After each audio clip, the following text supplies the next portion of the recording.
Okay, hello everyone. I'm Jillian Porter, and I'm so pleased to be able to introduce our speaker today. Before I do, I want to thank the Jordan Center, everyone there, and especially Sasha Spitalnik for the help putting this event together.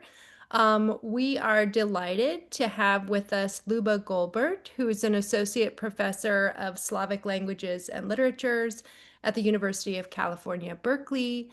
I had the very good fortune to be one of Luba's graduate students at Berkeley an unspecified number of years ago. So I'm especially excited to be able to continue learning from her here today. Luba's early training focused on Russian and European Enlightenment and Romanticism.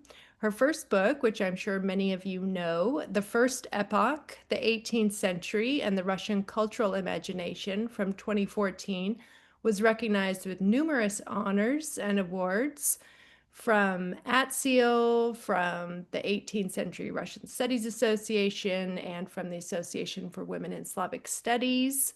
Since publishing that work, Luba has turned full-time to the study of poetry. She is the co-editor with Catherine Cipiella and Stephanie Sandler of the Oxford Handbook of Russian Poetry, which I'm very excited to know is forthcoming in 2026. And she's also exploring the history of Russian nature lyric. In 2020 and 2021, under the auspices of the Jordan Center's 19V initiative, she co-convened together with Kirill Aspavat and David Paulstock 19V Lyrica, a seminar on 19th century Russian poetry. A cluster of articles on Nikolai Nekrasov's poem V derevnya, which she edited for Siege, appeared as a result of those conversations in 2024. So I love knowing that she's very much at home in the Jordan Center and that it has been a generative site already for some of her work. Her talk today is drawn from another project, a volume of 12 articles on Yan Satunovsky, which she's co-editing with Ainsley Morse, and which will appear in Wiener Slavistischer Almanach in 2026. So please join me in welcoming Luba Golburt. Yay. Thank you very much. Thank you, Jillian, for the invitation. I have a lot to say, so I'm just gonna start right away. Let's see.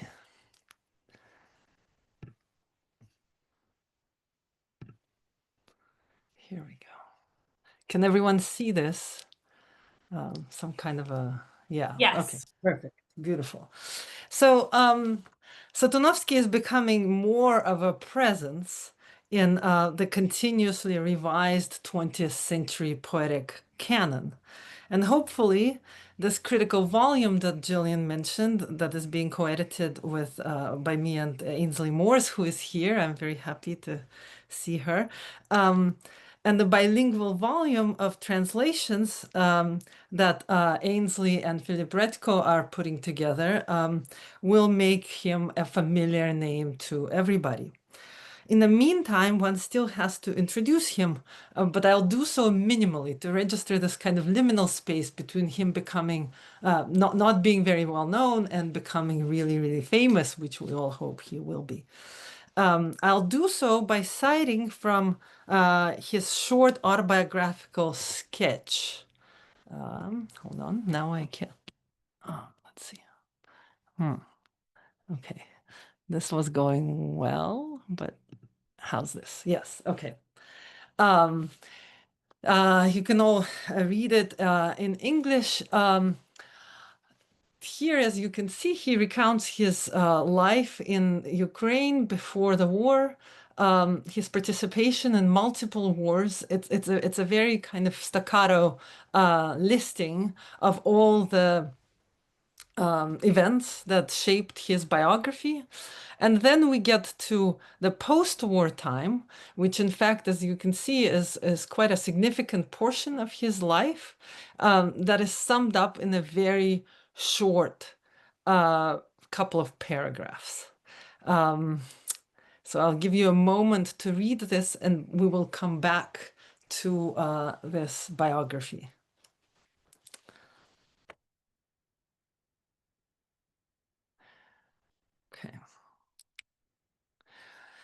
Let's see. Satunovsky was a non-official, uncensored poet who started writing in the late 1930s and after the war became close with the Lianosova group of poets and artists. His work circulated in samizdat, with a few poems published in tamizdat. Only his children's poetry was published in the Soviet Union during his lifetime. This is a pretty common story. He numbered and dated all his poems, producing what some have likened to a poetic diary. This significant corpus of texts was published after Perestroika. And I'm giving you the slide to show you that these texts were often written on library cards as prose. This is the first slide, the first image, without line breaks, a practice that became much more famous with the conceptualist Lev Rubinstein, and that you might know from that. But this is all I'll say by way of introduction. And now I'll proceed to my formal talk, which I'll read so as to manage to show you lots and lots of poems. Most of them not what usually gets cited when people talk of Satunovsky.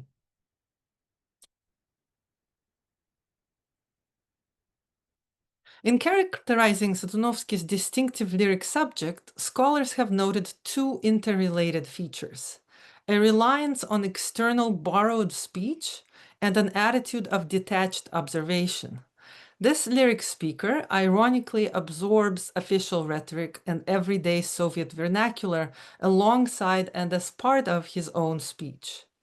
Readings of Satunovsky's oeuvre have focused especially on poems about war, Jewish experience in the Holocaust, and Soviet daily life.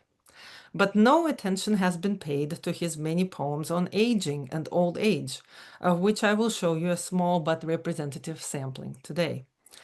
I work through this corpus in order to fine-tune or revise the notion that Satunovsky's subject is external or detached, and shift attention to his physiological embodiment and biographical embeddedness in a temporality that is both personal and historical. Satunovsky returns repeatedly to certain thematic preoccupations, producing constellations of poems around particular topics. These clusters sometimes emerge within a short span as loosely chronological cycles.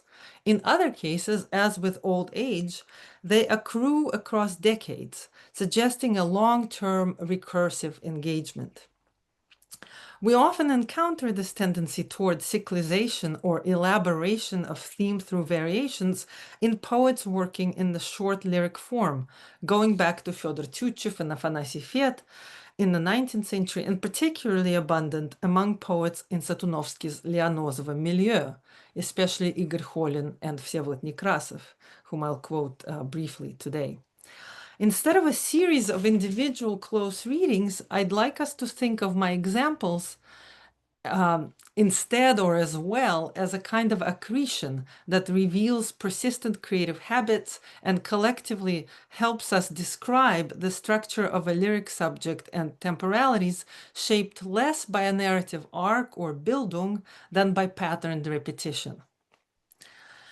As a thematic node, old age and aging appear across dozens of poems.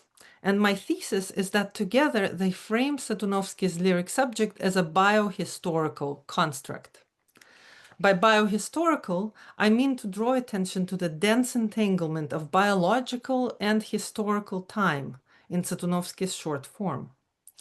While I implicitly draw on biopolitical theory as making visible the management of life and the curtailment of agency under state socialism, my primary focus is elsewhere, on the internalized, subjective dimensions of that pressure, and most centrally, on how Satunovsky's lyric configures experience through specific formal mechanisms. So biopolitics was a bit of a hook to draw you in to look at poetry.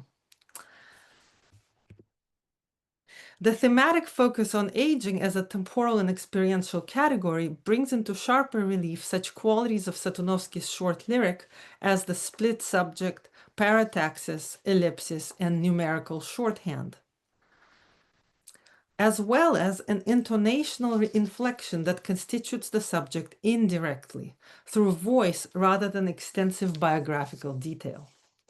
In this context, Soviet biopolitics emerges not simply as a shaping force, but as a condition that Satunovsky's lyric form renders legible. Whether through witness and ironic inhabiting, or more obliquely through understatement, euphemism, and resistance.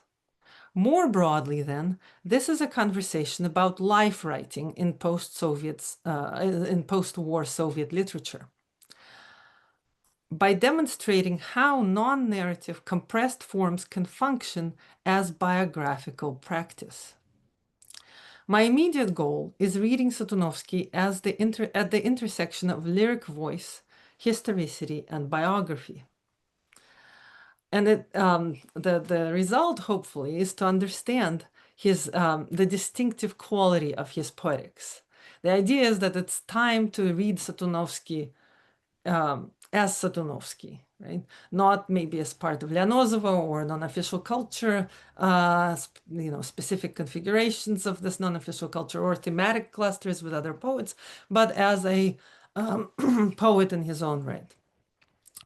The talk will move through these three categories: life narratives, lyric persona or structure of the subject, and the way these poems measure and construct time, temporality. Wait, not yet. Satunovsky's poems on old age tend to imply a life already lived, yet left largely unnarrated. The result is a curious deflection of autobiographical content. A self whose potential for story is hollowed out or deemed too trivial or common to recount, yet whose presence, fragmented and ironic but clearly shaped by lived experience, is unmistakably felt. This is a subject who both forgets his past and insistently marks the lacunae his memory or speech cannot fill. We will begin with two poems that explicitly signal the omissions involved in any, but here particularly Soviet, life narration. One is a first-person lyric statement, the other an ironic synopsis of a humdrum Soviet life belonging to another character. Satunovsky is very hard to read because of this intonational quality. But on imwerden.de, there is a wonderful recording, lots and lots of poems that he reads himself. So you can see how he manages a kind of very poetic sing-song reading with that inflection, that intonation. So I'll try my best, but this is not this is not how I hear these poems in my mind. So it's very imperfect. Забываю, куда пошел, забываю, зачем пришел. Жизнь была или не была, забелила, заволокло. Очередь за молоком, очередь за хлебом. Прозеваю очередь за хлебом, вспоминаю, кого не следовало, а кого любил, тех давно забыл. Рассказать вам все? Не сказать ничего. Были два партнера, два монтера в нашу Любку влюблены. Стала Любка тетя Любой, слабой и беззубой. Взрослые дочки у матери-одиночки. Космос, климакс, все слилось воедино. Рассказать вам все, не сказать ничего. Both poems originate, so I'm going to leave them here in Russian. Hopefully you can all read Russian. Both poems originate in commonplace colloquialisms and sketch lived life as taken over by banal everyday activity. This is an ordinary Soviet life, cues for milk and bread, single motherhood, space exploration as rote public discourse. As past, these deflated, unheroic experiences blur together, забелило, заволокло, все слилось воедино, and obscure the stuff of lyric poetry, love, кого любил, and life, жизнь была или не была. The narratives are bare for many reasons. They resist the heroic teleology of Soviet biography, underscore the eroding force of Soviet byt, mark the text's circulation in milieu where things must remain or understated, and acknowledge the shared and ordinary content of the lives that are so familiar they need not be told. While the poems flirt with fragmentation and erasure through their drifting paratactic syntax, colloquialisms, weakened confessional force, and the overall negation of transcendence, they are at the same time encircled by framing refrains that suggest coherence. Each poem's end loops back to its beginning. That is, poetically remembers the past while thematically foregrounding the failures of memory and storytelling. Забываю, куда пошел, забываю, зачем пришел at the beginning, and вспоминаю, кого не следовало, а кого любил, тех давно забыл at the end. And рассказать вам все, не сказать ничего is as a question at the beginning and as an ironic assertion in the coda. Though the life narratives surface primarily through absence, the poems assert their own formal wholeness. Their frames perform a meta-lyric function. They reach for disclosure while simultaneously withdrawing from it, acknowledging both the excess that lies beyond memory or articulation and the impossibility of full recall, even as they enact the impulse to speak. In this way, they reconstitute the lyric in a skeletal, ironic mode at the site of narrative's collapse, shifting attention from life's particular content to its bare form, a short poem, bare life. The lives Satunovsky captures contain much, but amount to little, at least when it comes to unique plots, self-expression, lyrical reflection, or other forms that agency might take and life narrative record. Life is something that befalls Luba, who in the parataxis sleight of hand transforms from the youthful Lubka into the aging anti-Luba, her experience accumulating not as growth or insight, but only as name adjustment and visible biological decline, weakness, toothlessness. Reflecting in 1954 on the transformed pace of modern life and her contemporaries' experience of old age, Lydia Ginsburg, Satunovsky's older contemporary and one of the most incisive chroniclers of Soviet experience,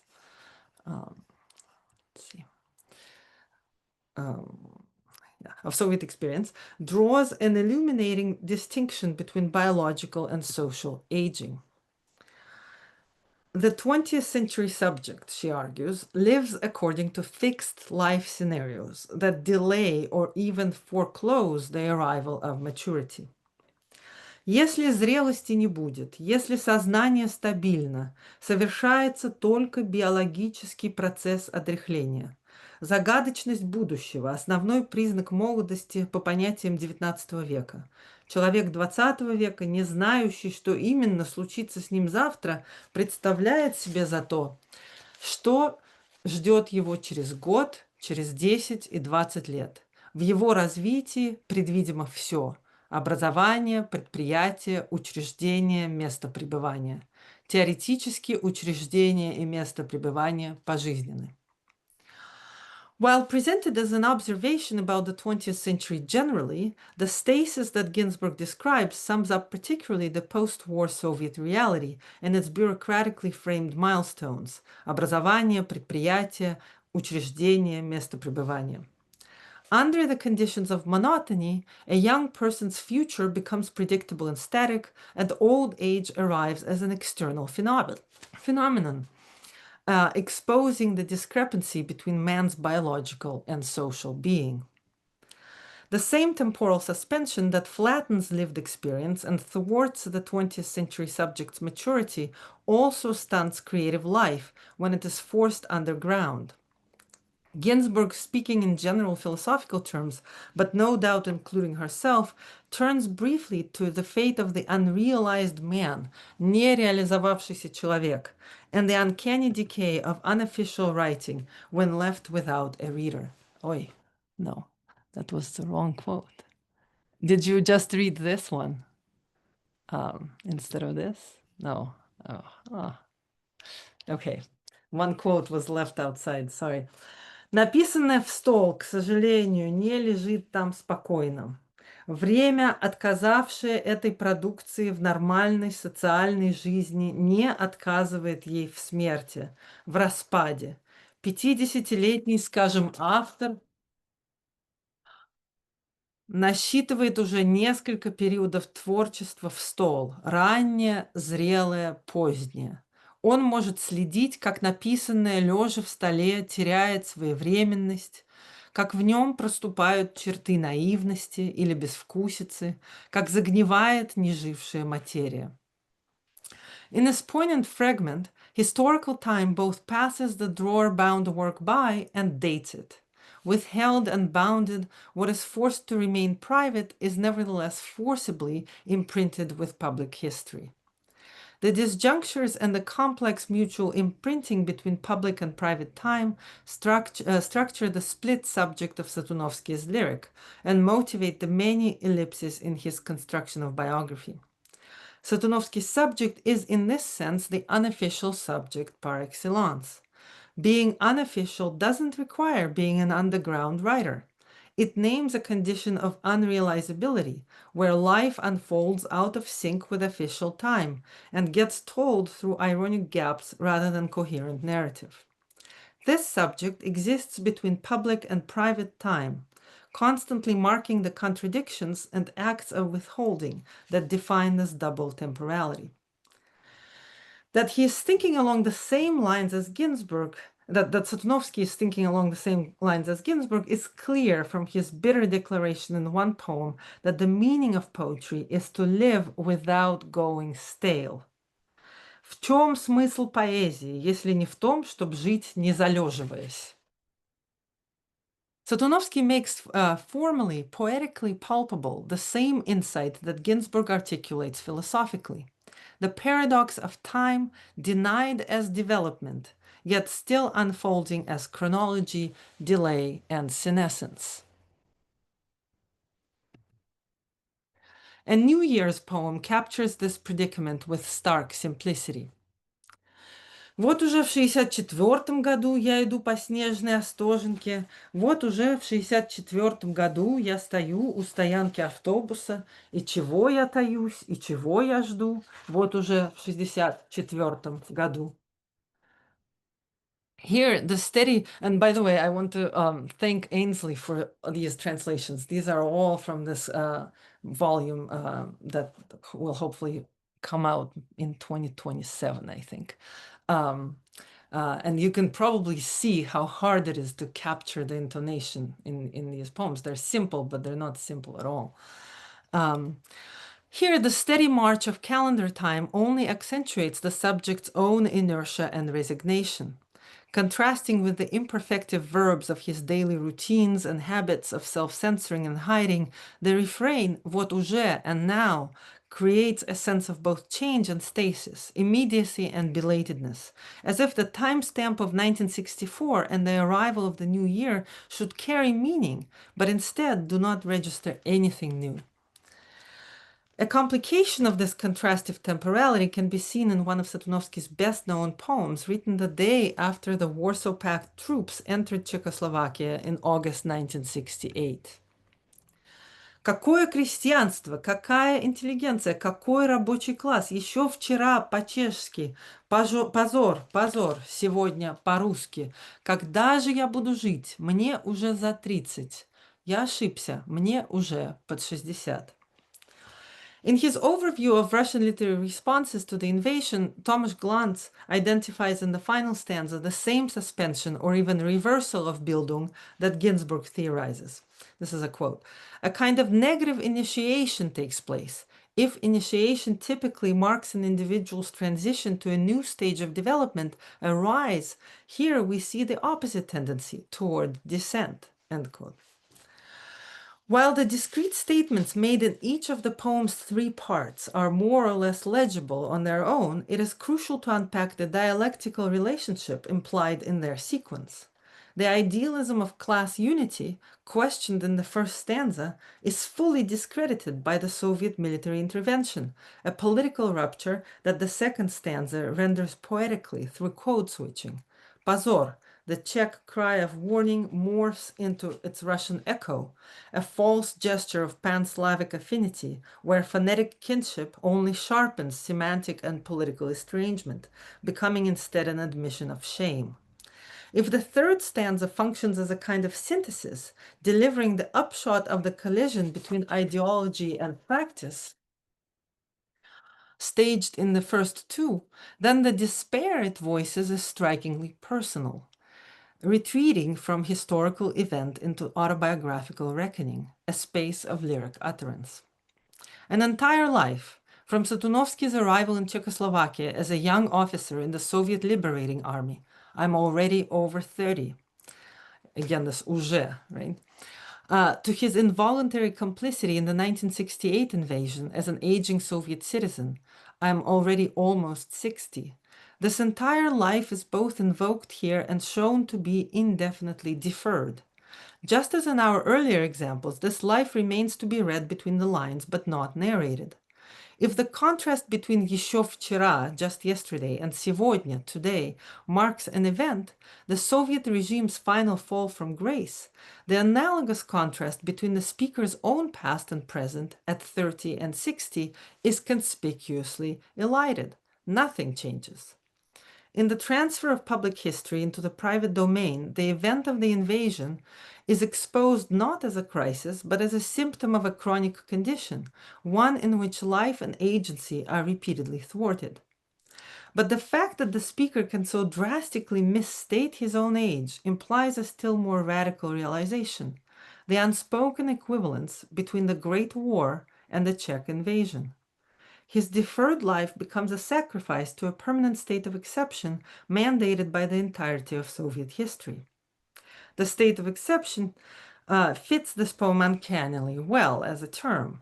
Its coda shows the speaker suddenly recognizing that his personal agency and meaning have been endlessly suspended in the name of ideological emergency. We begin to see that Satunovsky's short form generates a temporality that is neither of an individual lyric moment nor of a more diffuse impressionism. The poem's minimalist everyday observations open onto multiple coexisting timelines. Originating in a specific speech situation, as all the poems discussed here do, they also replicate, often via conspicuous omission, the layered assumptions, background knowledge, unspoken contexts, and spatio-temporal and historical coordinates that structure any act of speech and any life story. Far from being externalized or sidelined, the lyric subject and lyric utterance are compressed and in fact consolidated by these frames. Ginsberg's analytical humanism universalizes individual experience, invoking человек, man, as a theoretical construct.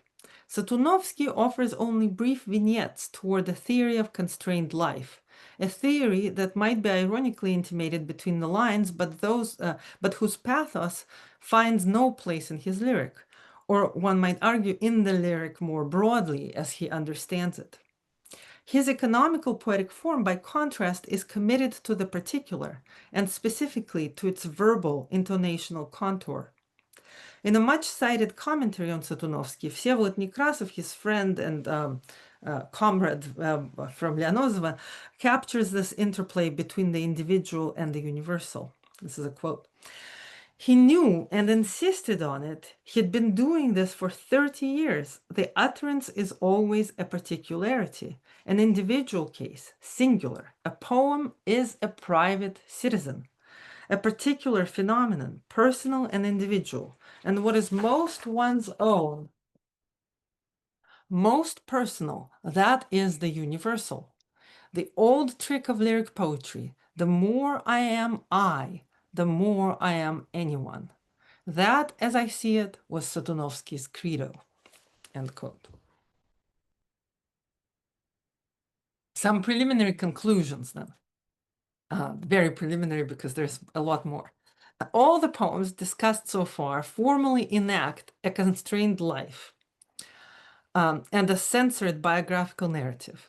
Their lyric speakers, at once idiosyncratic and representative, inhabit multiple chronologies, from the personal to the various forms of collective time.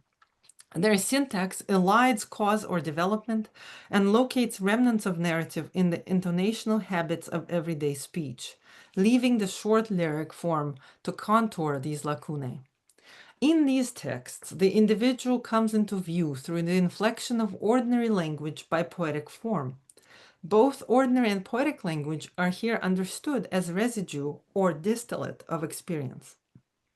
This layering of temporalities reflects the fractured existence, temporal dislocation, and suspended agency of the unofficial subject, whose symptomatic condition, in turn, renders legible the more diffuse predicament shared across post-war Soviet life. I want to return to the very end of the autobiographical sketch with which we began. So just the part that's marked in blue. After that, nothing happened. I lived, I worked, I became rather old, Mayakovsky, and life passed by, allowing just a glimpse like night to the clatter of a shabby old carriage. For many years now, the author has received an old age pension, and that's it so far for the biography. Besides what's in the poems, there's almost nothing to write. The final paragraph marks out two spaces of elision: the narrative of a life in which nothing is worth writing about, and the lyric which reconstitutes that life, whether his own poetic corpus or in these quotations from Mayakovsky and Pasternak. But as we have come to expect, the lyric does it in a patently non-narrative, sparing form. The switch to referring to himself as author, together with the sketch's title and Satunovsky's overall practice of diary-like numbering and dating of poems, gesture toward an uninterrupted, continuous totality of the poetic career, and locate the subject's more substantive life story and identity outside narrative structures. Satunovsky's elliptical strategies become still more historically specific when we consider how Soviet institutions defined the very category of old age that he seems to take on so readily. 40 Years of Poems mimics the official language of Soviet employment records, трудовые книжки, which, as in Satunovsky's own file, stated, dismissed from the institute in connection with retirement due to old age. Уволен из института в связи с уходом на пенсию по старости. Due to the nature of his employment at the restricted chemical plant, Satunovsky retired earlier than the state-mandated age of 60. He was only 54 at the time he received the stamp of old age in March 1967, with his pension already assigned in November 1966. The comprehensive retirement pension system adopted in 1956 inadvertently created a new social category, the able-bodied retiree, a figure somewhat at odds with the guiding Soviet slogan, from each according to his ability to each according to his needs. Thus, the new policy effectively institutionalized inconsistencies between bureaucratic and biological old age, as well as between the ideology and practices of labor and care. It is the former discrepancy between bureaucratic language and biological state that is of particular interest to us as we consider the lyric subject of Satunovsky's old age texts. Igor Kholin describes Satunovsky as an exceedingly active 56-year-old retiree. Other accounts mention that Satunovsky might have experienced retirement as a kind of liberation, a chance to devote himself fully to writing. Hence, perhaps, the cessation of narratable public life in 40 Years of Poems, where retirement quite literally becomes an occasion for ending life's prose summary and turning to the collected poetic works.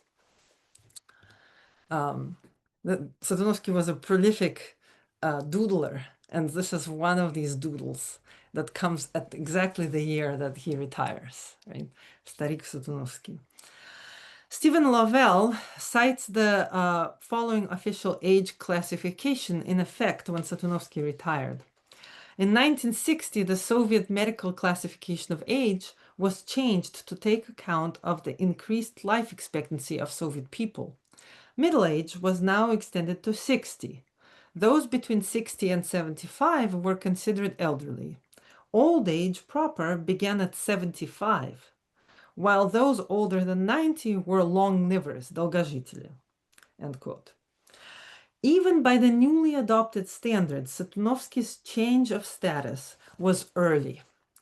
feeding, as his post-retirement poems suggest, his characteristic sensitivity to the impositions of discourse, here experienced on the biopolitical level. Although his poems begin noticing aging well before his retirement, only in the mid-60s, as his retirement takes effect, does he begin representing old age as a role that doesn't quite fit.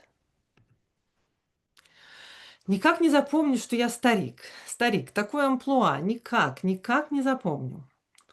While this poem displays the split between the stock character of old man and the interiority of the actor, perhaps most explicitly, many others treat old age as a condition of heightened awareness of the discrepancy between external appearance, the signifier, and inner experience, the never fully articulated signified. Another poem, written 2 years earlier, dramatizes the same slippage between social labeling and self-image in a more comical mode. А ну, кому так вздумалось, что Ян еще дитя? Он дед уже, он дед уже, он дед уже, хотя красотки в парикмахерской, которые стригут, его еще не дедушкой, папашей зовут. If the name Yan and the pronoun he denote a consistent identity, the third person also suggests a degree of role play and alienation implicit in any association between person and age. The resulting subject is assembled from a makeshift temporality, patched together from others' perceptions and the context-dependent markers of еще, still, and уже, already. The string of generational labels, дитя, дед, дедушка, and папаша, with its dubious erotic capital, are both chronological signposts and citational fragments of everyday speech, each bearing specific social scripts and relational expectations. They are overheard or inferred through others' address, and the subject's ironic distance from them highlights their social contingency. His life story, and even his eye omitted, this subject is shaped by exposure to others. His interiority reveals itself obliquely as self-consciousness rather than self-expression. Written 2 years earlier, the next poem is one of several that comment on the erotic stakes of age's social legibility.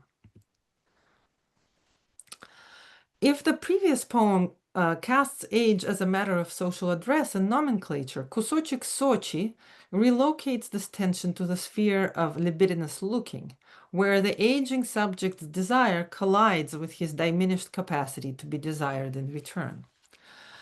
Кусочек Сочи. Вот женщина, предел твоих мечтаний, с бесстыдными мешками под глазами, с бесстыдными глазами над мешками, она в неоновом нейлоне на лоне новой гостиницы «Магнолия».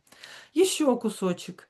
Еще по Сочи ходит старичонок, заглядывая в глаза девчонок, отворачиваясь от старух, так не похожих на его когда-тошних подруг. Спи, мальчик-старчик. The speaker is both the contemplating subject addressing himself in the first stanza and the observed object in the second. The stanza break enacts the very gap between interiority and externality that the old age poems make so visible in Satunovsky's lyric generally. The compound мальчик-старчик at the end ironically merges the experiencing consciousness, feeling young and full of desire, and the social spectacle, a dirty old man. The phrase is prepared by the earlier contrasts between young girls and old women, and between women of the present and the past.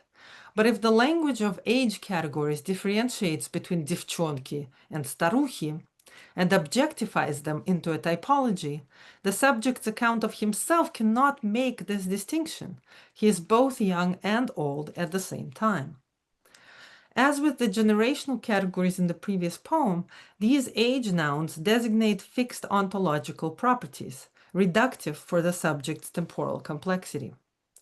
The hyphen in мальчик-старчик marks both fusion and division, biographical coherence and crisis. At the same time, Спи, мальчик-старчик reworks this existential split as an ironic rather than tragic predicament. not only through its playful diminutives and final neologism, but by casting the poem's finale as mockingly citational. The imperative sleep is suggestive of a range of meanings, from the deflation of sexual arousal to the anticipation of death's final sleep, but it also points to any number of lullabies. I was thinking of Brusov in particular, but lots of others come to mind. And the entire line puns on the name of the fairy tale character, Мальчик Спальчик, Tom Thumb, further reducing the subject to a diminutive man of folklore and picaresque adventure. In a more solemn later poem, interiority again emerges only indirectly, this time framed as a borrowed line from a novel and staged simultaneously as if part of a play. Детство, отрочество, война. Разговаривая с самим собой, как с посторонним, входит старик, жалкий, как черновик. Так что давнее сдается давишним. The opening line is both the old man's direct speech and a quotation from Tolstoy. The familiar progression of childhood, boyhood, youth is disrupted with the harsh incursion of war, itself only a common milestone of many Soviet life stories. The next line adds another layer of quotation by alluding to Albert Camus' The Stranger, посторонний, likely in Natalia Nemchinova's 1969 translation, and I'm thankful to Ilya Kukulin for helping me identify this one. This is a text that is, as the poem's footnote underscores, both foreign and in prose, hence doubly estranged from Satunovsky's lyric subject, doubly посторонний. The third line theatricalizes the scene by framing it within a stage direction, and thus reinforcing the sense that the subject, a self-alienated, implicit, spectral I, who performs the stock part, emploi, of an old man, is an assemblage of borrowed scripts. The final textualizing layer is the comparison of old man to a rough draft, where the draft can be understood as provisionally inscribing different historical moments, childhood, boyhood, war, and borrowed texts, Tolstoy, Camus, dramaturgy, into a single text. This simile ironically recasts old age as a point where no self-coherence has been achieved. In this way, it anticipates the final line's epigrammatic shuttling from давнее to давишнее. Everything is still recent and raw. As we will soon see, this kind of telescoping reflection is characteristic of Satunovsky's short-form historical thinking. Important for now is to register this poem's integration of interiority and externality.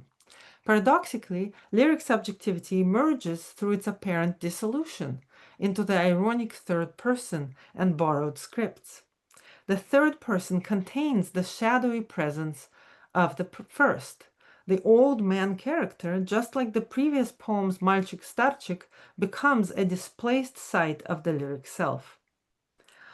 Satunovsky's retirement coincided with and was perhaps precipitated by the birth of his grandson, Ilya, in 1966. Satunovsky wrote several poems on this occasion, and they address the infant and often prompt reflections on aging and time. Thus, in a poem titled Время, an exchange with the grandson frames a meditation on generational succession and a philosophical proposition about the nature of time itself. Время. Илюшка, мальчишка, запустивший в дело фонтаном, мужчина, через 50 лет тебе будет меньше, чем мне сейчас. Полвека. Какая это громада вон там, впереди. Какая это малость там вон, позади. We have an ordinary situation, and the arithmetic the speaker performs is as commonplace as its cooing rhythmic intonations. The speaker spatializes time, making it more material and thus imaginable for a young child. The spatial deixis of the final two lines and the stress marks not obviously needed for a single syllable word in вон там, впереди, там, вон, позади, replicate the demonstrative gestures of nursery rhymes, Satunovsky's beloved form. He actually writes some literary theory on this. Um, Two conventional words describe the boy's identity. Мальчишка, little boy, marking his current age, and мужчина, man, pointing admiringly and jokingly to any number of more lasting traits that manhood might connote. Hence, too, the admiration for the fountain. Here, however, the sequencing of the two words serves also to project time's passage. It is a telescopic form of measurement, just like the switch from Любка to anti-Luba, or the hyphenation in мальчик, старчик. The perfectly pitched mimesis of the mundane allows philosophical illumination to emerge. The poem's meditation on physical versus psychological time, on clock time versus duration, on arithmetic, 50 years, history, half a century, and language, мальчишка, мужчина, вон там вон, as well as on past and future, is delivered as a first lesson to a little boy whose own communication, the fountain, is at this point still endearingly immediate and nonverbal, unaware of anything but the present. A similar domestic scene unfolds in the next poem as internal dialogue, in which the aging speaker catches himself in the confusion of his own nostalgic and vaguely erotic reverie. Here, too, insight arises from a seemingly trivial moment. Похоже на Лёльку Шувалову. Какая Лёлька Шувалова? Лёльки Шуваловой, может быть, уже на свете нет. Лёльке Шуваловой 100 лет в обед. Старик, ты опять за свое. Опять штучки-дрючки. У тебя хвороба, у дочки подружка. Сидят, разговаривают. Выдумал. Лёлька Шувалова, Лёлька Шувалова. This poem works with colloquialisms. Может быть, 100 лет в обед, опять за свое, штучки-дрючки. In this colloquial environment, старик activates its secondary slang meaning as a term of address, like the English old man, dude, pal, buddy, alongside its literal meaning of old man. The slang meaning was in wide circulation in the 60s. I checked the corpus. The word старик thus becomes another hyphenated identity, akin to мальчик-старчик. But it's now even more minimalist, just one word that points both to the younger generation's slang and the biological fact of old age. The same linguistic doubling of casual address and biological reality is there in the speaker's perception of the young girl, in whom he discovers a similar hybrid, part flesh and blood contemporary, part a girl from his own youth, Лёлька Шувалова. The diminutive Лёлька implies young age and familiar relations, and the name, therefore, while anchoring the speaker's memory, proves equally inadequate for the impossibly old original Лёлька, and for the young girl, who is not Лёлька at all. The signifier, while meaningful for the speaker, cannot attach to a specific signified. As it vacillates between memory and perception, the sign constituted in the relationship between name, age, and person is revealed as deeply unstable.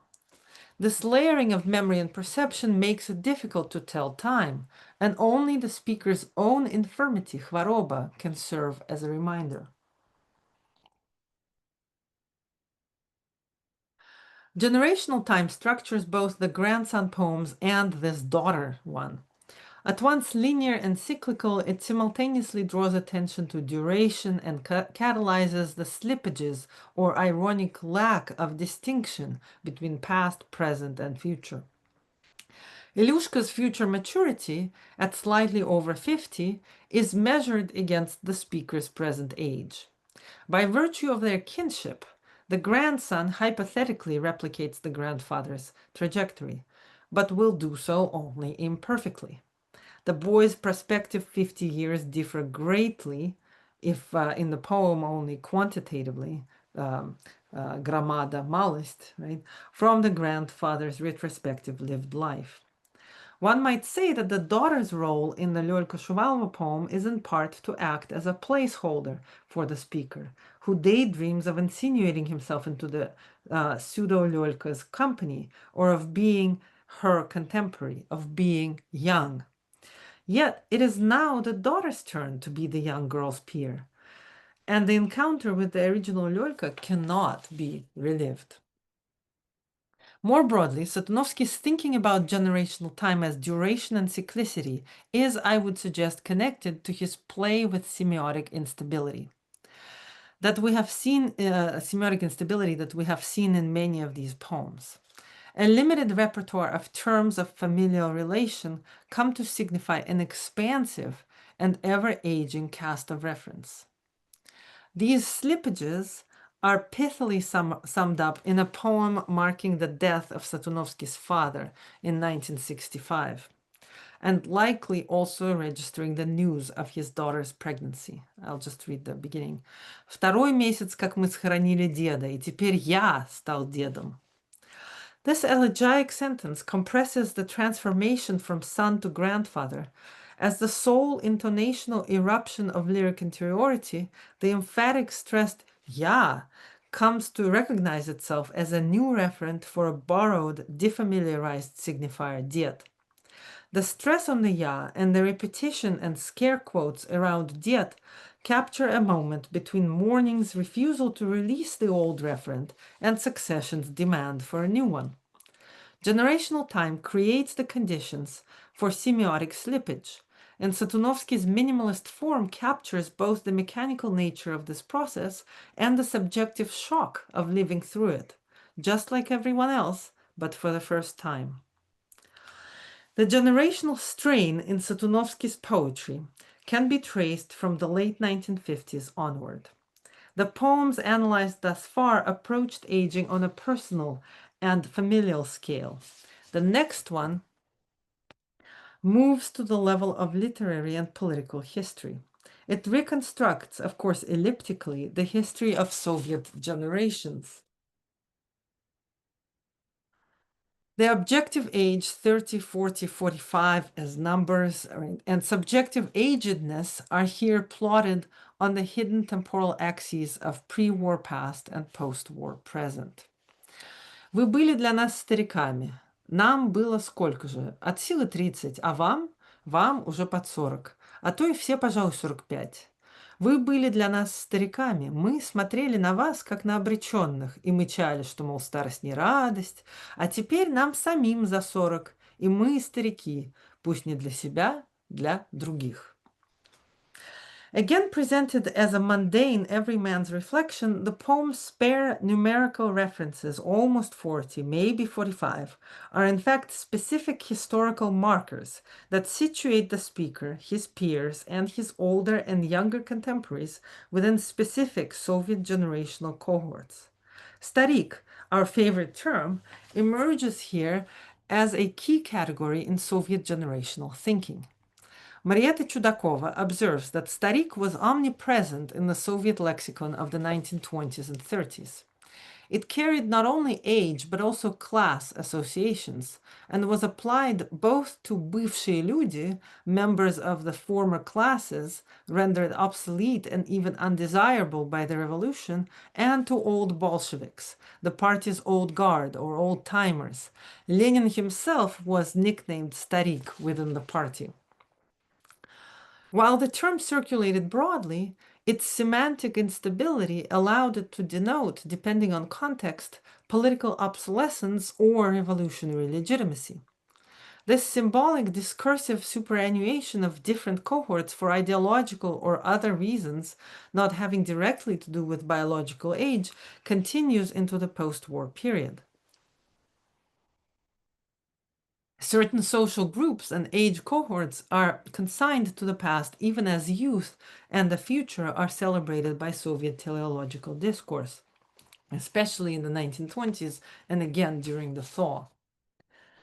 In this poem, the stariki recalled by the speaker were born at the turn of the century, in contrast to his own generation, born in the early 19-teens.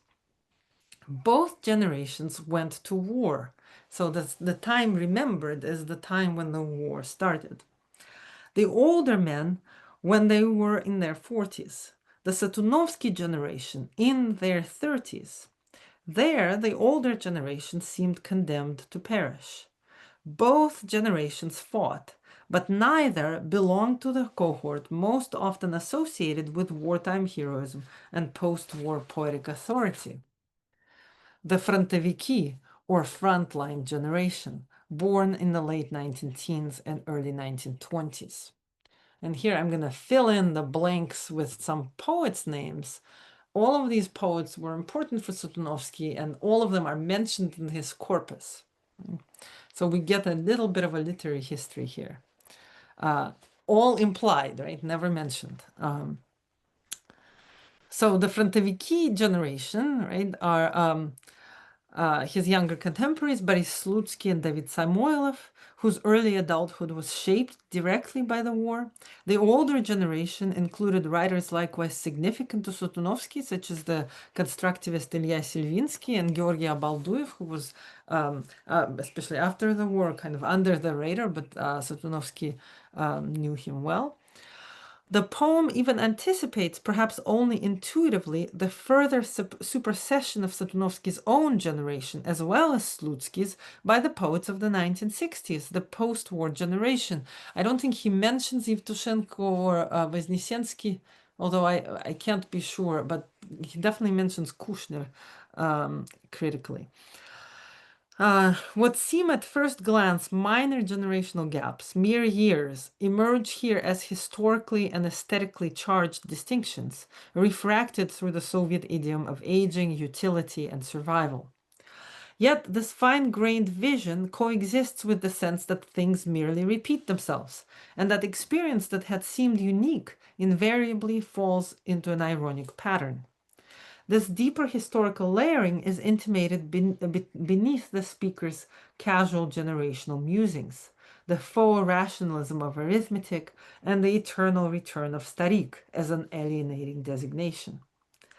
By now, we have seen that, similarly to ellipsis and parataxis, numerical shorthand becomes a characteristic strategy of Satunovsky's minimalist lyric, which contains personal and historical experience within a seemingly rationalist epistemology of dates and ages. This approach finds its most theoretically explicit and complex expression in my final example.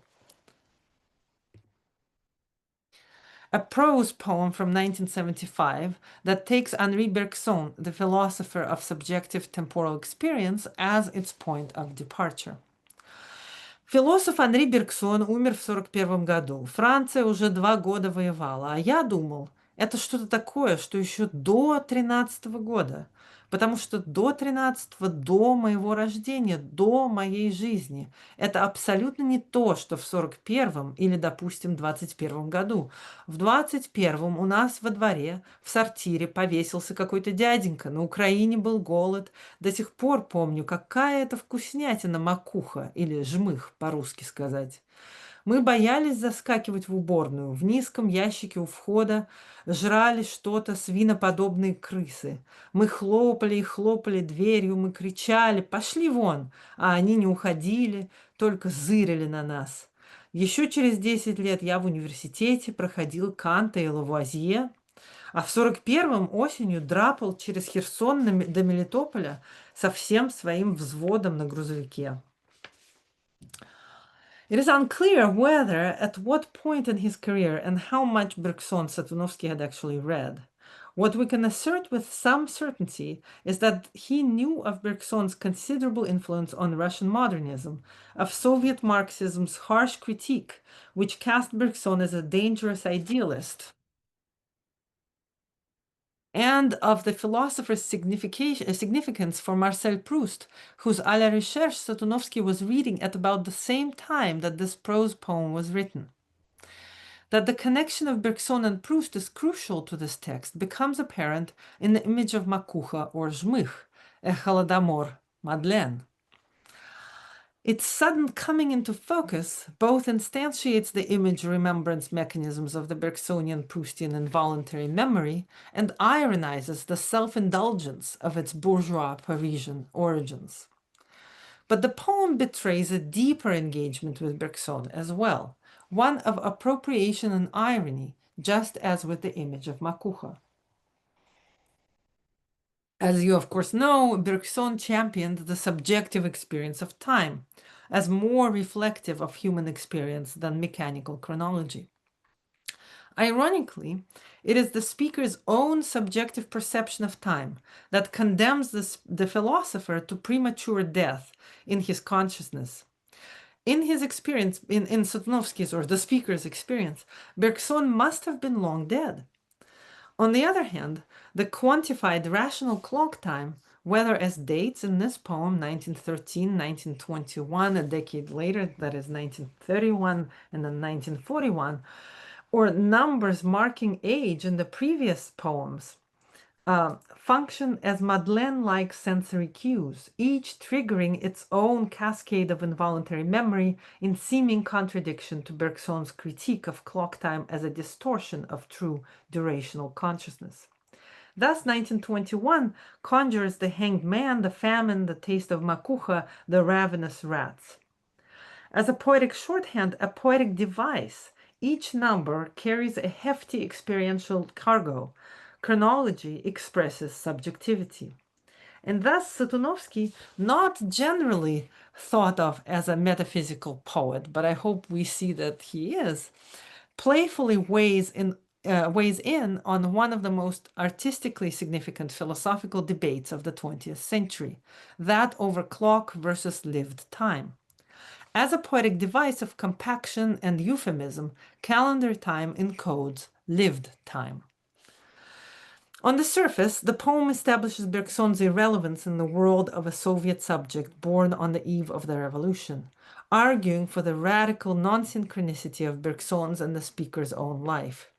At the same time, it thinks through simultaneity, duration, and lived time, all as we have seen Satunovsky's consistent preoccupations alongside Bergson, though everywhere ironically. We need not overstate Bergson's centrality to Satunovsky's poetic work. If anything, Bergson's continued survival well into the 20th century evidences the persistence of aesthetic habits that had seemed obsolete, if not altogether deposed by the turbulent history starting with World War I. It might well be that the poem also implicitly targets the official Soviet dismissal of the philosopher as an idealist hack, thus engaging first and foremost with the discourse immediately contemporary to Satunovsky, rather than with Bergson's philosophy.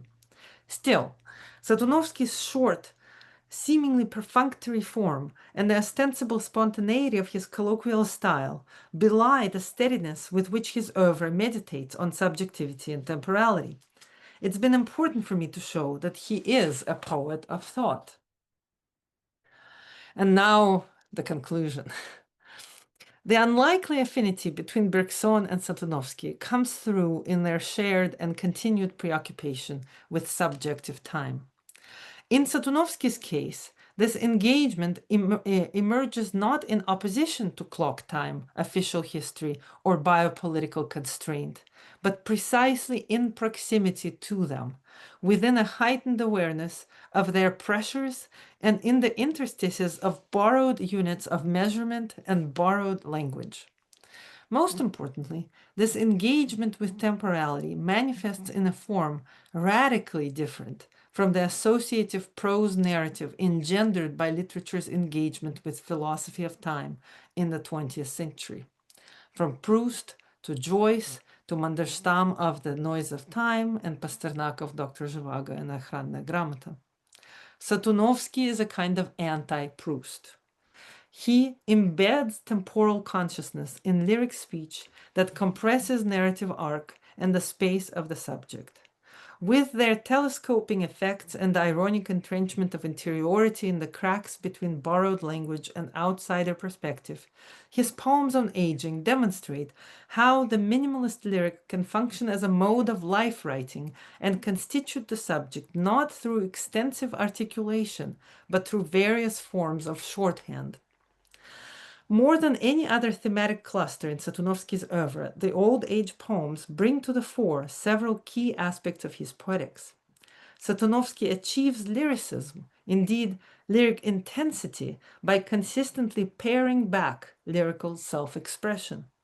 Old age becomes an index of a life and of a life story that enter the domain of language and narrative only partially, if at all.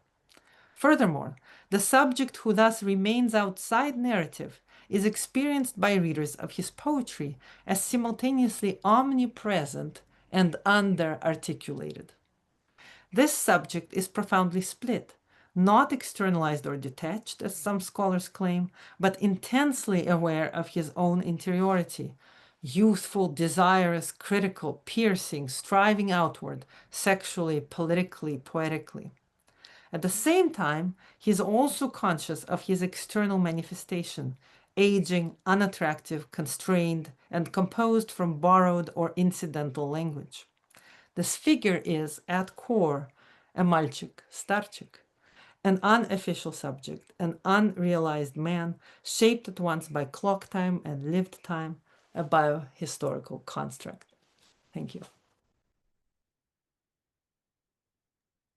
Thank you. Thank you so much. That was wonderful. So we have time for questions, and I'm sure we have plenty of questions. So if you want to raise your hands, we can call on you and ask you to unmute. If you have a question and you're not able to raise your hand for some reason, you can also put your question into the chat. Maybe as people are getting up their courage, I will ask a question. I was interested in whether memory shows up in interesting ways formally in these poems. I was thinking about repetitions, and I mean, I guess I was thinking about whether Satunovsky shared these poems with other people? Did they memorize them? Did he recite his poems? I mean, just thinking formally about the loose structure, the absence of, what would for me be recognizable, rhyme patterns or metrical patterns, and how that impacts whether the poems are easy to remember. And just, I guess I'm just thinking about, are there markers of failing memory or also failing senses that we associate with old age in the poems? Is there, anything interesting about the auditory or the visual? Yeah, I just thinking about, do we see the poems aging formally in any way? Does that register? So there's so many different directions in which to take this question of memory. So I think in part your question comes from this idea that poetry, especially in the Soviet context, was used as a kind of mnemonic tool, right? And this is Right. something that Mikhail Gronos develops in his book. And so that's one part, one context to bring in. And another is to say, well, what about the whole memory industry in the second half of the 20th century, or maybe even earlier, right? Certainly Satunovsky works with Holocaust, right? And so what about all these narratives that we know in the West, right? So I think, I mean, I was a little bit sheepish in even developing this paper around these poems because I can just imagine him making fun of these long academic sentences that comes out of it. But I think he would he's both engaged in the project of memory and really, it's really funny to him, right? Because the things that he records, right, they don't need mnemonic tools to be recorded. They're everywhere, right? There is this kind of colloquial presence of speech, right? And then they become poetry. So is that a kind of memorialization or memorialization, right? Or is that to say, well, this is just kind of atmospheric, right? And this memory industry has nothing to offer me, right? I'm no Proust. As to your more specific questions about the circulation of this, so I really do recommend that people go to Imverden and listen. If you just put in Satunovsky, these wonderful recordings of him reading come through, and it's just I was very scared of putting in an audio into this presentation because everything would have collapsed immediately. I'm pretty sure, at least in my handling of it. So I didn't, but you should listen to this, right? There are recordings. He does read these poems, right? They do get read. They do get published in very little of them gets published, right? So there is a little entry in the anthology "Голубой лагуны" where Eduard Limonov introduces Satunovsky. There are some publications in this kind of handwritten cursive font in an Israeli kind of Russian culture journal, Leviathan. He's at some point preparing a publication, a bigger publication for Tamizdat, but then that project, he withdraws that project.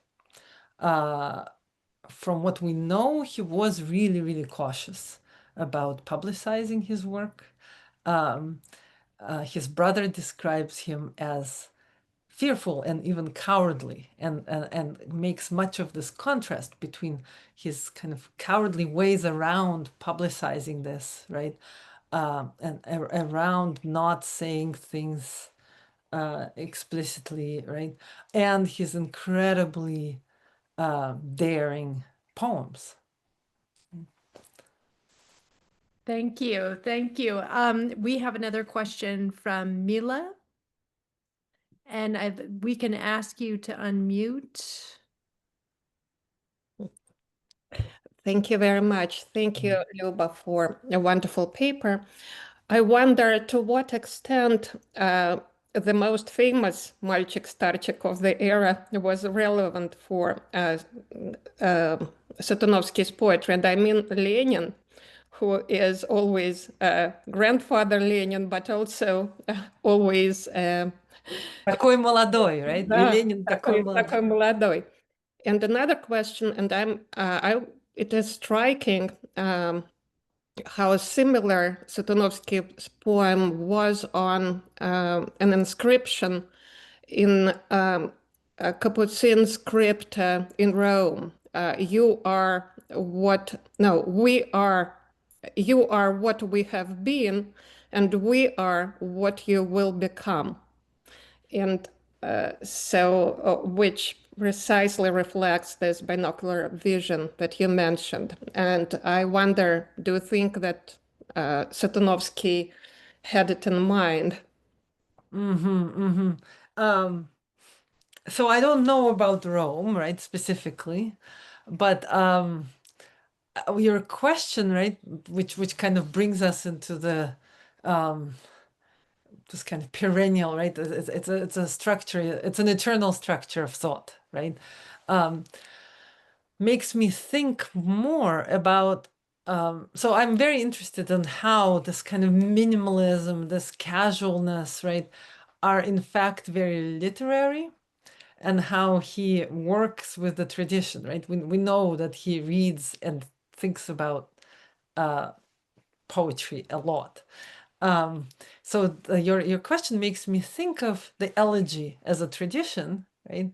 The elegy in which this situation is narrated along, a kind of longer text, right? But if you think about the Russian elegy of the early 19th century, right? So Zhukovsky, Batyushkov, you arrive at the site and there are already tombstones and there is already the past, and you are standing there contemplating their having passed, but also imagining a future traveler who will arrive and reflect on your passing, right? So the structure is there, and I think it would be interesting to think about these poems as elegiac, right? So I think I've given some of them as these elegiac examples, like that one about the burial of his father, right, where he becomes Diet, right, to these children, right, his grandchildren who are asking him to go get some bread, right? And it's just so casual that you don't notice that structure, but once you start thinking about it, it's there. On Lenin, so I don't know that he's present specifically, but I think he's definitely present atmospherically. Satunovsky is incredibly alert to discourse, right? In the volume we're preparing, Mark Lipovetsky has this article that shows, it's really quite amazing. It shows Satunovsky reading newspapers, and the next day responding to the articles that he finds in these newspapers, right? So there's direct correspondence to this. It's like a remarks of an unofficial subject who responds to official discourse, right? So, and Lenin, of course, is everywhere in official discourse. But another figure to bring into this is, of course, especially at the later stages of his career, right? He dies in 1982, is the kind of necrotic culture of the late 70s, early 80s, right? This never dying Brezhnev, right? He doesn't live to see, or he doesn't write about these, right? And doesn't live to see the kind of, the downfall of all these rulers one after another. But nevertheless, right? There are plenty of figures who would make him think about age. And I think his poems, or at least my reading of them, allows us to think of Soviet discourse in general as obsessed with age, right? And we know it from other contexts, right? The overcoming of death, the youth campaigns, right? And how to keep healthy and all of that, right? But a kind of metaphysical interest in age, in the youthfulness and experience at the same time. Thank you. Thank you. We have a question from Piotr. Come on in.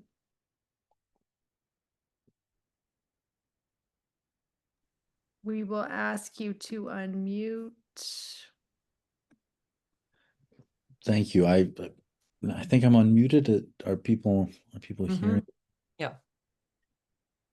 Thank you, Luba. That was a very interesting and informative talk. I'm curious in terms of the structure of old age that is represented in poems that clearly show a young child, a grandson, or in the first poem that you read, responding with some humor to the fact that his grandfather is some kind of older person, as if that gives him, I don't know,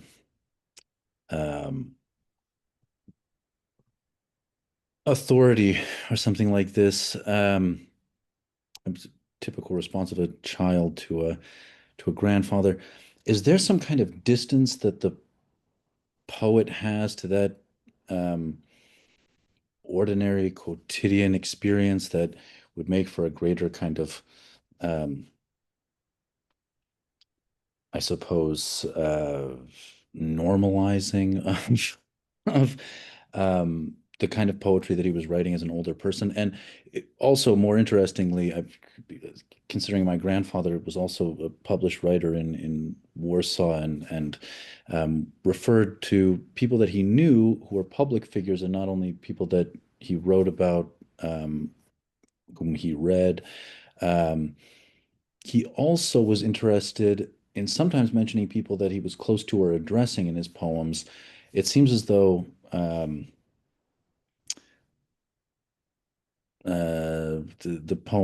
poet is addressing the public and his position ideologically with respect to his academic peers or professors and people who he thinks are probably responsible for, the kind of poetic output that he's been producing, or something like this. The point being, did he ever write to his wife or write anything about his wife? I mean, my grandfather mentions, Żona in his works on occasion, and there are different reasons for that. Her public role in, addressing people who would be talking about the war in Austria or things like this, or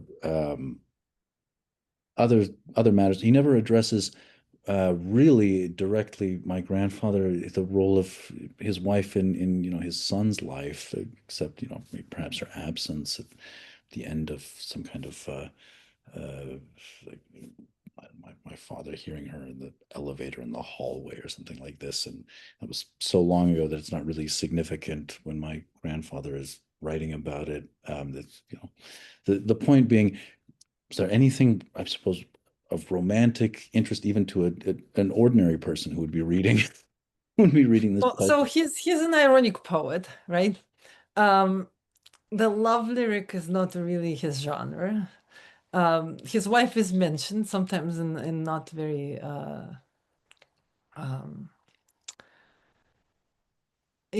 kind of in a tongue-in-cheek way, that has to do with the quotidian quality of this experience, right? So if you think back to the Ljubka and Tete Luba, right, this poem about the two guys who were in love with her, and then she had the child, and it could have been told in a very different way, right? It could have been a romantic poem of some kind of a dark rivalry between the two, and this child that kind of romantic birth, but that's not his project, right? His project is to kind of absorb language, right, from absorb this manner of the kind of the shorthand that we all use, right, which is the kind of colloquial shorthand, and make poetry out of it, or at least that's the way that I want to describe his project here. Your question about the public facedness, I think the whole point, right, that it's extremely important that this is not public facing poetry.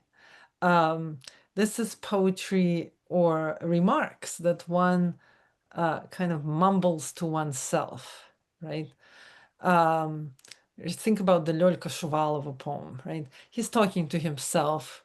It's kind of embarrassing to be saying these things out loud, right?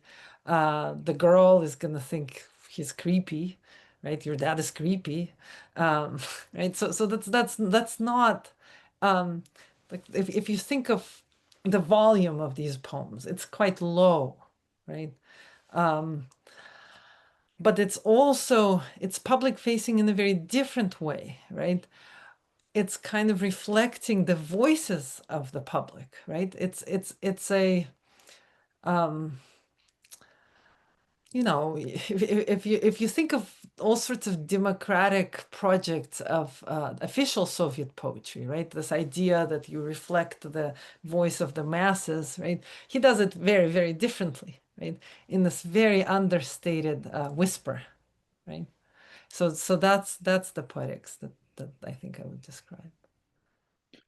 He produced a lot of poetry that was published somehow, except he was, I'm sure, reading it to family members and others for the interest in how they would be responding and things like this. It seems as though he's really not writing simply for himself or for the shelf or something like this. Oh, no. This is He doesn't want he's part doesn't of want to these be circles, right? He's knows he's being somehow not overcome isolated by from various those. literary milieu, right? When he's abroad during the war, he talks to Burg, for example, right? And shows him his poetry. And you know, and book says don't go back. It's never going to be published, right? But he goes back because he has a wife and two daughters, right? Um, he knows all sorts of people, right? Before the war, uh, it's unclear to what extent, but he was he interacted with the constructivists, right? And this kind of constructivist aesthetic was important to him, right? He sent his poems to Ilya Servinsky after the war. This is something that will be discussed in the volume as well. This is Ilya Kukulin is writing about this. So he's not some kind of a completely isolated person, never saying any of these things, right? The point is not autobiographical, right? The point is about what kind of voice emerges in the texts, right? And the voice in the texts is someone who's talking not just to himself, right? To a But public, who's and I not would think somebody talking who's in full writing for voice. himself, except not he's not someone who's clearly engaging with a lot of other writers or people that are interesting to him. There's some references, it seems, to people that, you know, he's not even giving voice to, except, you know, to say something about how funny he is as an ordinary person. There's nothing sort of revealed that's great, you know, interiority or connection to other people. I mean, he's not somebody I suppose you would look to as a focal point for connecting to the milieu that he was a part of, and writing about it in any way that was non-ideological. Elsewhere, he makes lots of references to. I mean, it was just not. So part of the corpus on old age that I omitted was this kind of semi-elegiac corpus around the death of Avsei Dries, who was a Yiddish language poet, right, and his friend. So there are quite a few poems like that. He mentions lots of figures, right? It's not. He mentions Genrikh Sapgir and Holin and Nekrasov, and you know, it's truly. But you know, they just didn't make it into the selection necessarily. But it's not a phenomenon who's in a kind of literary isolation. What I'm year was just going to break in really quickly. I a have second? to go get my kiddo from school. So I don't see any other hands raised or any questions in the chat. But if we have other questions, we would love to have them. I have to exit my building, so I'm going to go dark for a moment, but I will reemerge and would love to follow the conversation further if we have any other questions in the chat?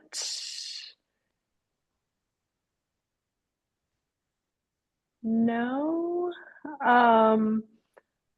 Well, Piotr, if you wanted to ask, if you were going to follow up there, then I think if you want to go ahead and do that, I'm just going to be exiting my building and then I will pick up again in just a moment. So I'm going to go dark for a moment. Thank I you. just And if got it, this text from Ainsley who Thank says, you, "Oh, Billy. Piotr's I comment like the reminded me economics of feeling. of how like she also thinks of Satunovsky not needing an Economy in interlocutor the as 19th much as century. some of these other figures in even in the Ulyanova circle." I'm sorry. I'm curious. What was the year that writers that Satanovsky was referring to were not as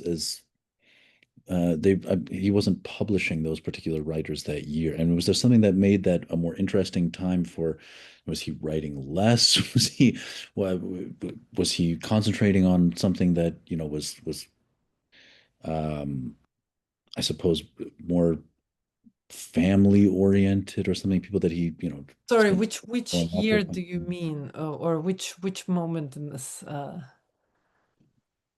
was there if I understood, you were saying that there was a year that he wasn't published when he was writing about other writers. No, I mean, he was not, he was just not,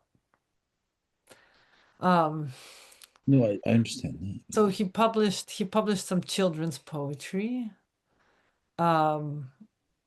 throughout, right? Ainsley has a very good piece in this forthcoming volume, on that. But yeah, no, I am not sure that I was saying that there was a time when a specific time, right? It's just kind of a fact of his biography that he remained in this kind of uncensored, non-official realm with his adult poems.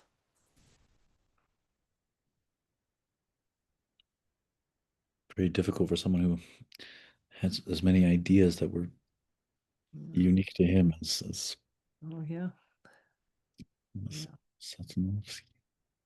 yeah. Thank you. Well, so I'm sorry, but I can't read the chat. If there's something in the chat, I don't know if it's there. There But is nothing in the chat, so I'm all right. just coming down my staircase. And so I have one other question that I will just greedily put in. I was especially interested